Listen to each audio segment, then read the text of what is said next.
पिछले वीडियो में हमने कालिंजर में स्थित नीलकंठ महादेव मंदिर के रहस्यों को उद्घाटित किया था और उस स्थान के दर्शन किए थे जहां पर समुद्र मंथन के उपरांत महादेव ने हलाहल विष की ऊष्मा को शांत करने के लिए ध्यान किया था। इस वीडियो में हम जानेंगे कालिंजर का कलयुगी इतिहास और उस व्यक्ति के बारे में जिसके अधीन महाभारत काल में ये भव्य काला जादू का केंद्र रहा दुर्ग था। तो वीडियो में अंत तक बने रहिएगा।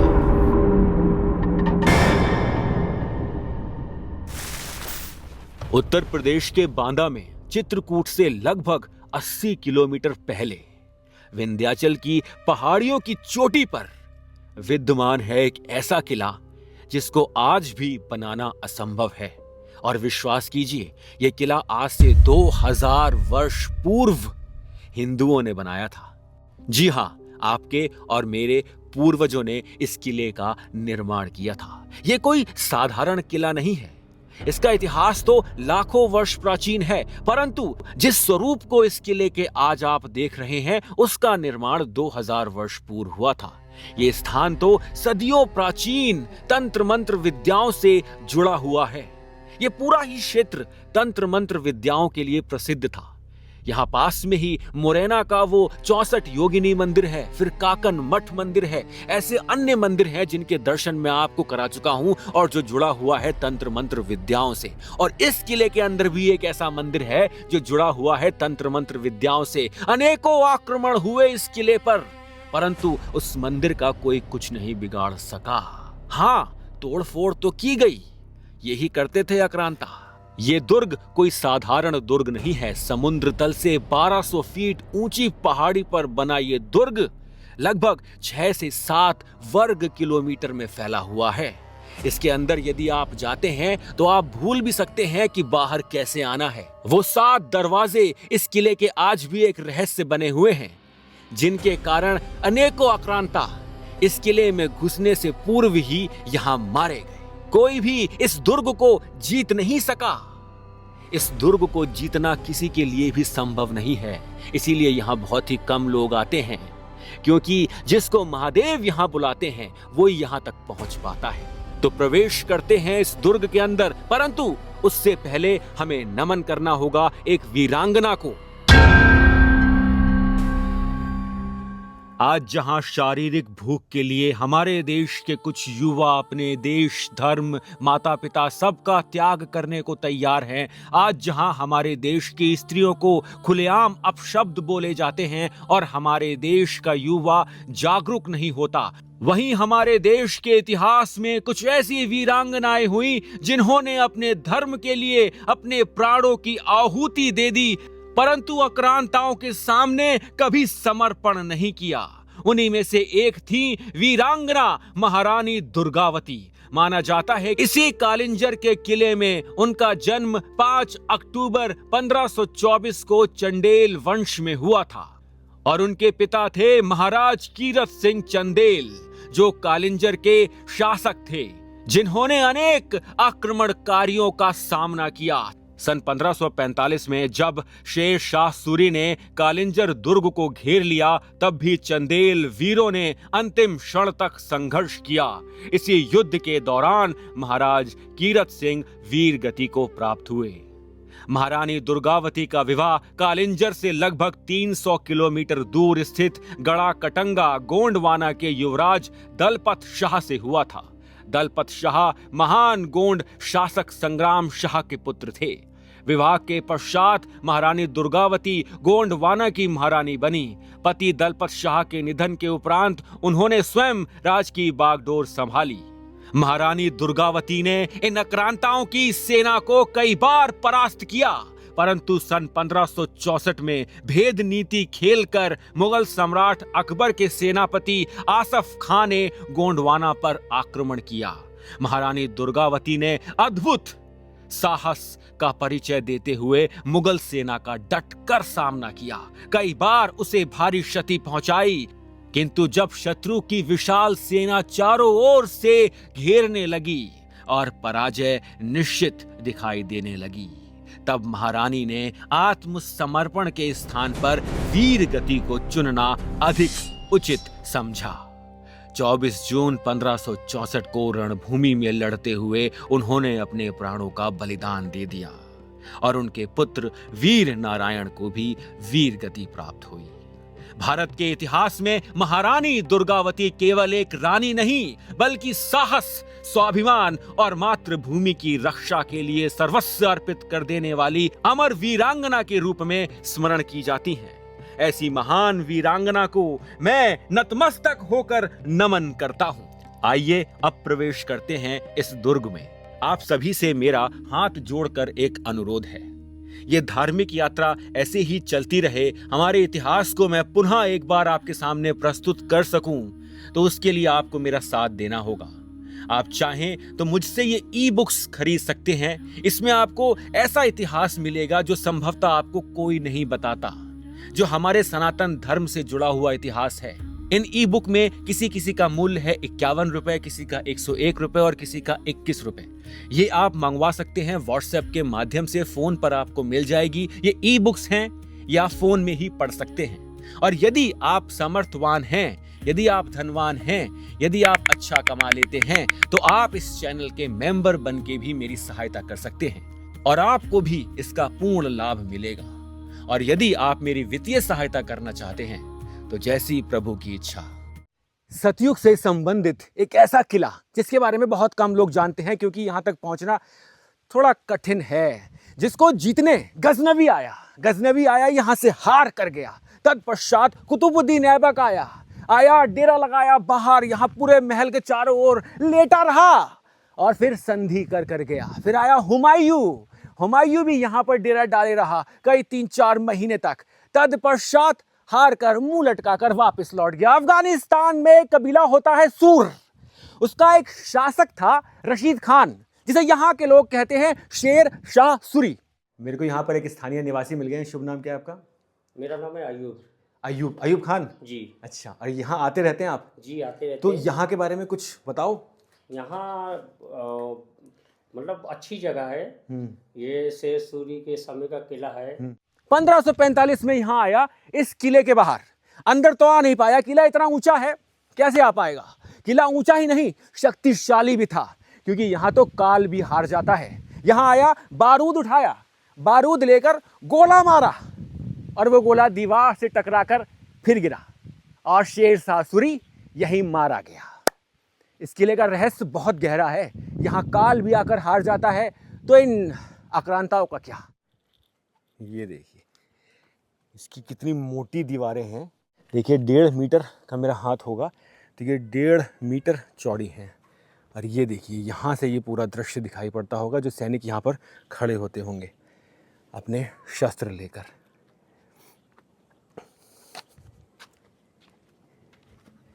ये यहाँ से राजा जी आते होंगे उस काल में, यहाँ पर उनका अस्त्रालय होगा जहाँ अस्त्र रखा करते होंगे।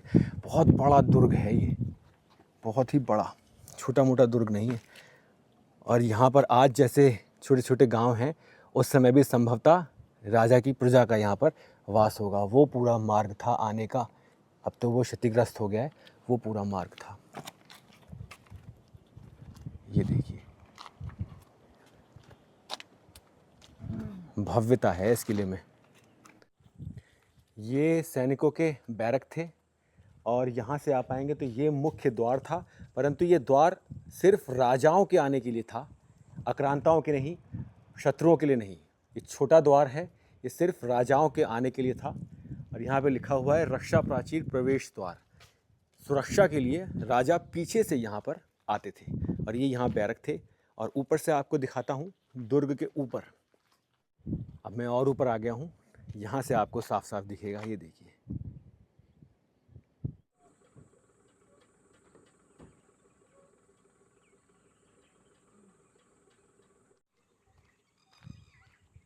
ये है शनिचरी तालाब, तो सूख गया है। ऐसे बहुत सारे कुंड हैं यहाँ पर, उन्हीं में से एक कुंड ये है। और ये छोटा सा यहाँ पर, अब तो मुझे ऐसा लग रहा है ये उसका होगा, जो मुग़ल काल है उसका ये प्रतीत होता है। ऐसा निर्माण वही लोग कराया करते थे। यहाँ ये पूरा सुनसान है और यहाँ दिन में भी आप मान के चलिए ऐसा लग रहा है कि कोई जानवर यहाँ से निकल के आएगा अभी और खा जाएगा ऐसा प्रतीत हो रहा है। जैसा पहाड़ों में होता है ना, इसी प्रकार से यहाँ पूरा ये घना पर सूखा वन है।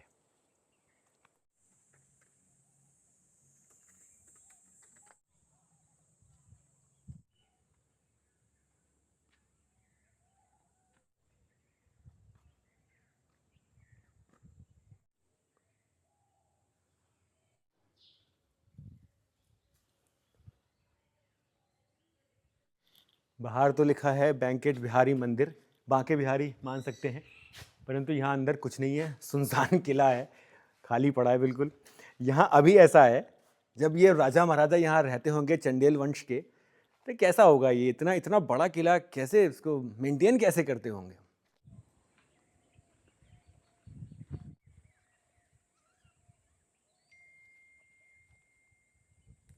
ये सरोवर देखिए, ये सरोवर ऐसा नहीं प्रतीत होता कि ये किसी भिन्न ही कालखंड का है। ये देखिए चट्टाने हैं नीचे, ये तो संभवतः बाद में इसका निर्माण हुआ होगा, पहले उस सरोवर की चट्टाने ही चट्टाने रही होंगी। चट्टानों में ये सरोवर में जल भरता होगा यहाँ पर, और इस कितना सुंदर दृश्य आता होगा यहाँ से। जब यहाँ मैं कह रहा हूँ महाभारत काल, रामायण काल की बात कर रहा हूँ, तब कितना सुंदर यहाँ पे दृश्य आता होगा इस सरोवर का।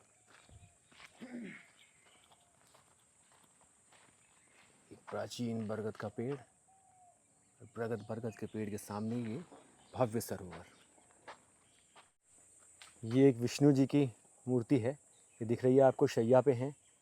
शेषनाग नीचे दिखाई पड़ रहे हैं आपको, ये शेषनाग दिखाई पड़ रहे हैं, शैया पर हैं।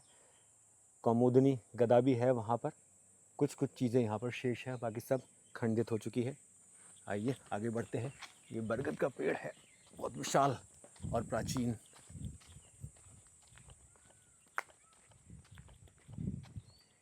ये देखिए कितना सुंदर दृश्य आ रहा है, इसको देख के आपका मन को मोह लेने वाला ये दृश्य आज है, तब कैसा होगा। यहाँ पर भी एक सरोवर रहा होगा, ये दो सरोवर होंगे, एक ये वाला और एक ये वाला। ये देखिए, और यहाँ पर एक महादेव का शिवलिंग है, यहाँ पर एक मंदिर है, और देख सकते हैं आप राम जानकी मंदिर।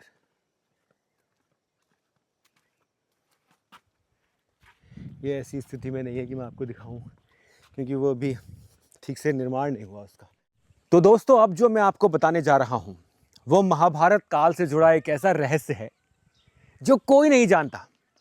बहुत सारे ऐसे लोग हैं जो महाभारत का अध्ययन कर रहे हैं, उनसे पूछिए कि कालिंजर का इतिहास महाभारत से कैसे जुड़ा हुआ है, बता ही नहीं पाएंगे और कुछ बताना नहीं चाहेंगे। इसके पीछे एक कारण है। जिस व्यक्ति का इतिहास इस स्थान के साथ जुड़ा हुआ है, वो व्यक्ति किसी को पसंद नहीं था सिवाय दुर्योधन के, और वो व्यक्ति भगवान श्री कृष्ण का संबंधित था, वो उसका संबंध था भगवान श्री कृष्ण से। तत्पश्चात भी उसका वध भगवान श्री कृष्ण ने ही किया था। ये जो आज साम्राज्य आप देख रहे हैं कालिंजर का, कालिंजर से दूर दूर तक ये महाभारत काल में था छेदी राज्य। अब बताइए, छेदी राज्य का राजा कौन था? शिशुपाल। एक किला जिसको कभी जीता नहीं जा सकता, वो किसके अधीन था? शिशुपाल के। एक किला जहां पर स्वयं महादेव आए, अपनी वो कंठ की वो ऊष्मा यहां पर शांत की, वो किला किसके अधीन था? शिशुपाल के। एक किला जो आज भी ऐसा लगता है कि सतयुग से भी प्राचीनतम किसी समय का है, वो किला महाभारत काल में किसके अधीन था? शिशुपाल के। एक किला जो इतनी ऊंचाई पर बना है जिसको बनाना किसी भी मानव के लिए संभव नहीं है, वो किला किसके अधीन था? शिशुपाल के।